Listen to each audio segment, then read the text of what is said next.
Hello एरन, कैसे हो आप सब लोग। मैं हूं आशीष और आप देख रहे हो बायोलॉजी वाला। एक इंपॉर्टेंट वीडियो में लेकर के आया हूं जिसमें कि एक प्रॉब्लम है छोटी सी जो बहुत ज़्यादा एग्जाम्स में पूछी जाती है।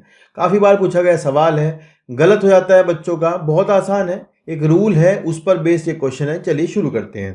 देखिए यार, ऐसा है, यहाँ पर एक सवाल बताता हूँ, एक बात बताता हूँ। एक लॉ आपने पढ़ा होगा, शारगाफ रूल्स। ठीक है। शारगाफ रूल क्या कहता है कि एक डबल, ये ही बस पॉइंट आउट करने की बात है कि एक डबल स्टैंडर्ड डीएनए में हमेशा adenine is equal to thymine होता है, guanine is equal to cytosine होता है। ये बात ध्यान रखना। ठीक है। शुगर्स एक स्टैंड का दूसरे स्टैंड के शुगर्स के इक्वल होता है। ठीक है।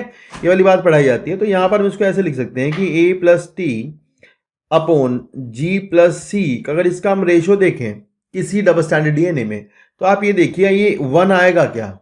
तो ये अगर ये ऐसा लिखा हुआ होता है ना, यू रॉन्ग कटा हुआ है ऐसे, तो ये सही होता है।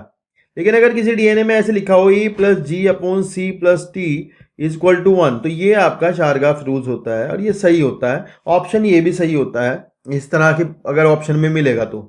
लेकिन इस पर बेस्ड आपको एक क्वेश्चन पूछा जाता है। ये सवाल ये है कि एक डबल स्टैंडर्ड डीएनए में एडेनिन की मात्रा इतनी है, एडेनिन की परसेंटेज इतनी है, तो ग्वानिन कितना परसेंट होगा, ऐसा सवाल बनेगा। तो देखते हैं कैसे होता है सवाल, एक बार पढ़ते हैं।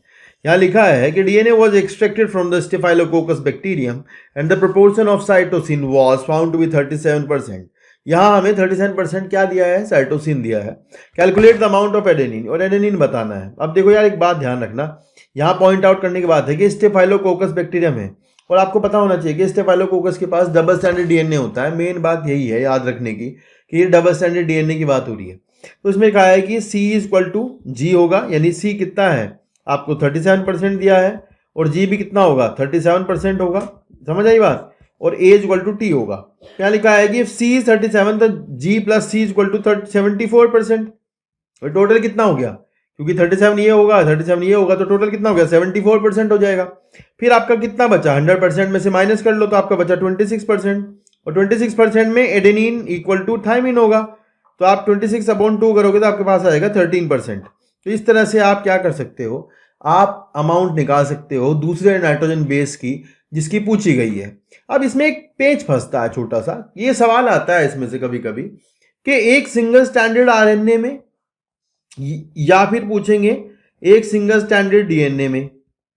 तो बाबू ध्यान रखना है कि सिंगल स्टैंडर्ड आरएनए और सिंगल स्टैंडर्ड डीएनए में ये नहीं लगता है। सिंगल स्टैंडर्ड आरएनए और डीएनए में ये नहीं लगता है। सिंगल स्टैंडर्ड आरएनए डीएनए में आप नहीं कैलकुलेट कर सकते इसको, तो वहां ऑप्शन आपको none of the above choose करना होता है। ये वाली बात ध्यान रखना।